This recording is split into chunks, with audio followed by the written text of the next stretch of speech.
Assalamualaikum warahmatullahi wabarakatuh. Salam sejahtera bagi kita semua.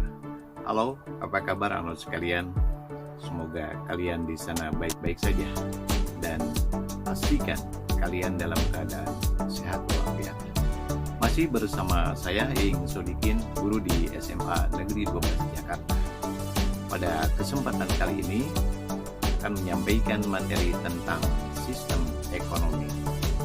Tujuan dari materi ini adalah setelah nanti kalian mempelajari materi sistem ekonomi, diharapkan kalian mampu menganalisis masalah ekonomi dalam sistem ekonomi. Nah, bahwa kalian harus memahami setiap negara di dalam mengatasi masalahnya tentunya berbeda-beda. Namun yang pasti, solusi mengatasi masalah ekonomi itu adalah sistem ekonomi. Namun untuk lebih jelasnya, yuk kita saksikan bersama-sama video berikut ini. Selamat menyaksikan.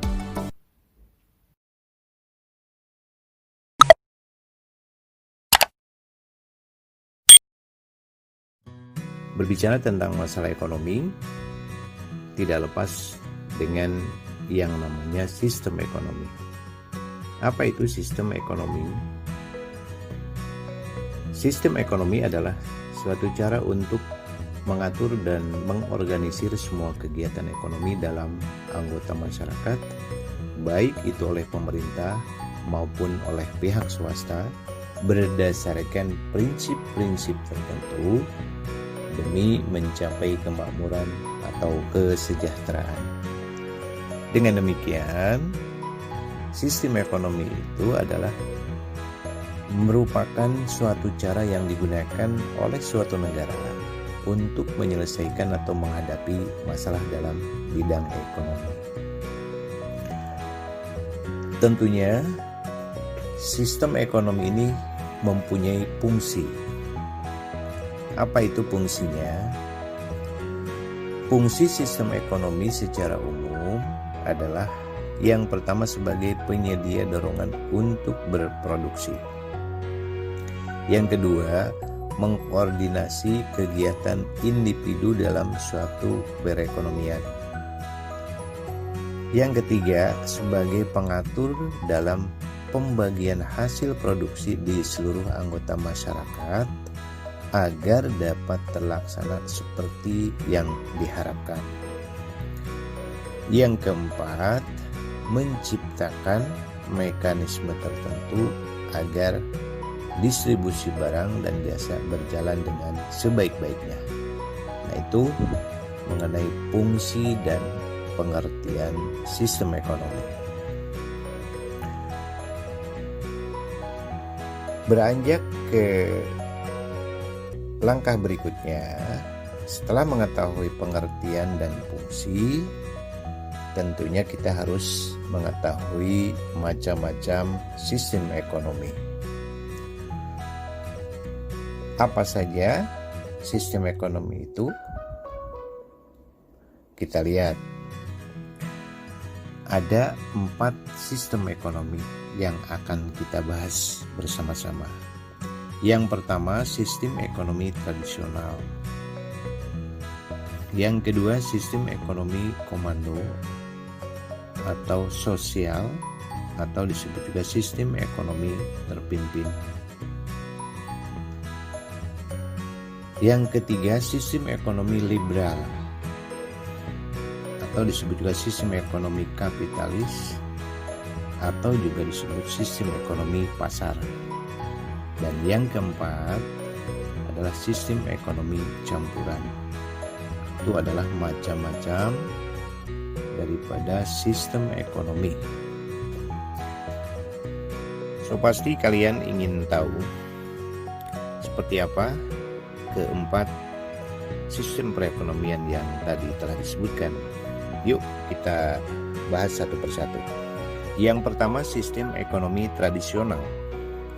Nah, sistem ekonomi tradisional ini adalah suatu sistem dalam organisasi kehidupan ekonomi yang didasarkan kepada kebiasaan atau tradisi masyarakat secara turun-temurun dengan mengandalkan faktor produksi apa adanya. Nah, tentunya sistem ini mempunyai kelebihan dan kekurangan. Untuk kelebihannya, yang pertama, kegiatan perekonomian berjalan atas dasar kejujuran, karena tujuannya adalah untuk pemenuhan kebutuhan dan bukan untuk mencari keuntungan. Yang kedua, hubungan antar individu di masyarakat masih sangat kuat dan kental, dan yang nampak adalah saling tolong-menolong. Yang ketiga, tidak terdapat kesenjangan ekonomi antara yang miskin dan yang kaya karena pendapatan cenderung merata. Yang keempat, tidak terdapat inflasi, pengangguran, dan masalah ekonomi lainnya seperti yang terdapat pada sistem yang lainnya. Dan yang kelima, daripada kelebihan sistem ekonomi tradisional ini adalah pemerintah di sini hanya berperan sebagai pengawas, sehingga tidak terjadi monopoli oleh pihak manapun termasuk pihak pemerintah. Kemudian yang selanjutnya adalah kekurangannya. Yang pertama, tidak semua kebutuhan masyarakat dapat terpenuhi dengan baik karena hanya mengandalkan hasil alam. Kedua, belum adanya nilai standar dalam transaksi tukar-menukar suatu barang. Yang ketiga, perkembangan dan pertumbuhan ekonomi sangat lambat. Yang keempat, kesulitan barang cenderung atau kualitas barang cenderung rendah dan sulit berkembang karena tingkat persaingan dalam pasar sangat rendah. Dan yang kelima adalah sebuah perubahan masih dianggap tabu sehingga pola pikir masyarakat tidak berkembang. Demikian untuk sistem ekonomi tradisional. Dilanjutkan dengan sistem ekonomi yang kedua, yaitu sistem ekonomi komando atau disebut juga sistem ekonomi sosialis atau disebut juga sistem ekonomi terpimpin.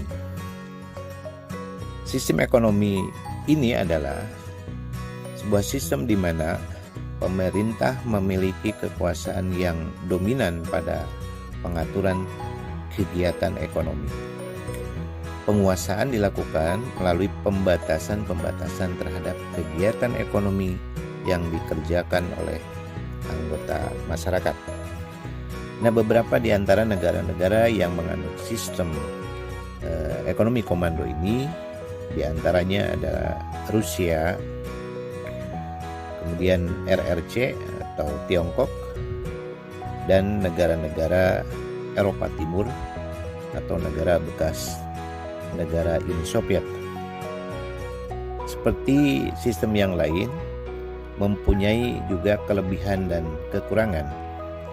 Untuk kelebihannya, yang pertama dapat mengurangi pengangguran karena pemerintah memegang kendali penuh terhadap semua faktor produksi.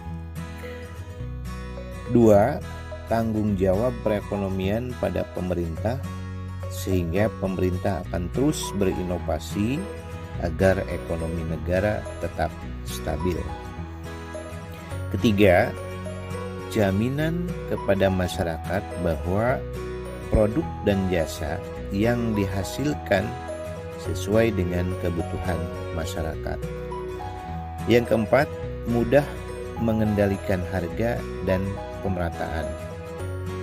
Kelima, inflasi mudah dikendalikan. Dan yang keenam dari kemudahannya adalah kondisi pasar dalam negeri akan berjalan dengan lancar.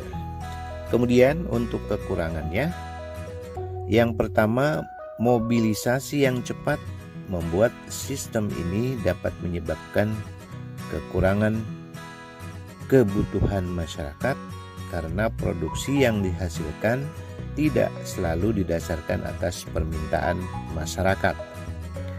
Yang kedua, penjatahan sering menjadi kebutuhan dan juga solusi, dan ini akan menghambat inovasi dari masyarakat. Kenapa menjadi terhambat? Ya karena itu tadi, di dalam sistem ini semua dikendalikan oleh pemerintah. Demikian penjelasan mengenai sistem ekonomi komando, atau disebut juga sistem ekonomi sosialis, atau juga disebut sistem ekonomi terpimpin. Yang ketiga adalah sistem ekonomi liberal, atau disebut juga sistem ekonomi pasar, atau disebut juga sistem ekonomi kapitalis. Nah, sistem ini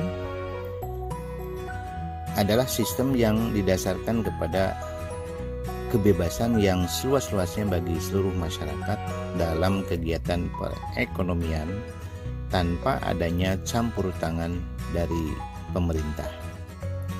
Landasan dari sistem perekonomian ini bertujuan secara umum untuk mencari keuntungan pribadi tanpa adanya pihak lain yang perlu dipertimbangkan. Nah, negara-negara yang menganut sistem ini diantaranya seperti Denmark, Finlandia, Prancis, Jerman, Yunani, Islandia, Italia, dan lain-lain. Seperti sistem yang lain juga, sistem ini mempunyai kelebihan dan kekurangan. Untuk kelebihannya, yang pertama, setiap perseorangan atau perusahaan memiliki kebebasan dan mempunyai hak untuk memiliki kekayaan dan sumber daya produksi pribadi, atau dengan kata lain tidak dibatasi. Yang kedua, inisiatif dan kreativitas dapat dikembangkan. Yang ketiga, tindakan selalu berdasar kepada prinsip ekonomi sehingga efisiensi dan efektivitas tinggi. Dan yang keempat, kebebasan dalam memproduksi produk, barang atau jasa menyebabkan persaingan antar produsen atau perusahaan untuk menghasilkan barang yang bermutu. Kemudian untuk kekurangannya, yang pertama, kebebasan pasar menyebabkan persaingan untuk merebut pasar. Hal ini menimbulkan terbentuknya monopoli, kolusi usaha, dan konglomerasi sehingga mengancam pengusaha yang lemah. Yang kedua, mendorong semakin terlihatnya kesenjangan antara golongan ekonomi yang kuat dengan golongan ekonomi yang lemah. Kemudian yang ketiga, kekurangan dari sistem ini adalah perekonomian mudah menghadapi ketidakstabilan. Demikian untuk sistem ekonomi liberal. Sistem ekonomi yang keempat adalah sistem ekonomi campuran.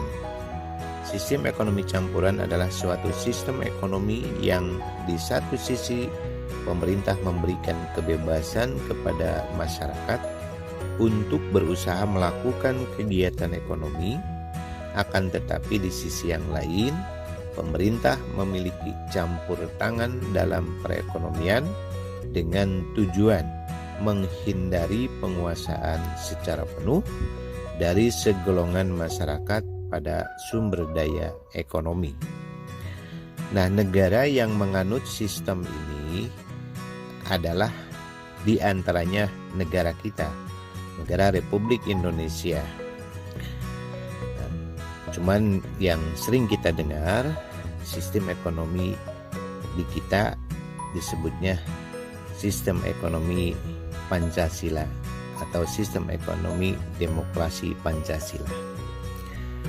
Nah, tentunya sistem ini juga punya kelebihan dan kekurangan. Untuk kelebihannya, Yang pertama, setiap hak individu akan diakui. Yang kedua, penetapan harga dalam perekonomian akan terkendali. 3. Sektor ekonomi diarahkan untuk kepentingan masyarakat. Yang keempat, terdapat sebuah kebebasan dalam usaha. Dan yang kelima, kestabilan ekonomi terjamin. Sementara untuk kekurangannya, yang pertama, beban pemerintah akan lebih berat dibandingkan dengan sektor swasta. Yang kedua, pihak swasta kurang memaksimalkan keuntungan yang seharusnya didapatkan. Yang ketiga, tidak ada kejelasan mengenai batasan pengaruh pemerintah dalam kegiatan perekonomian.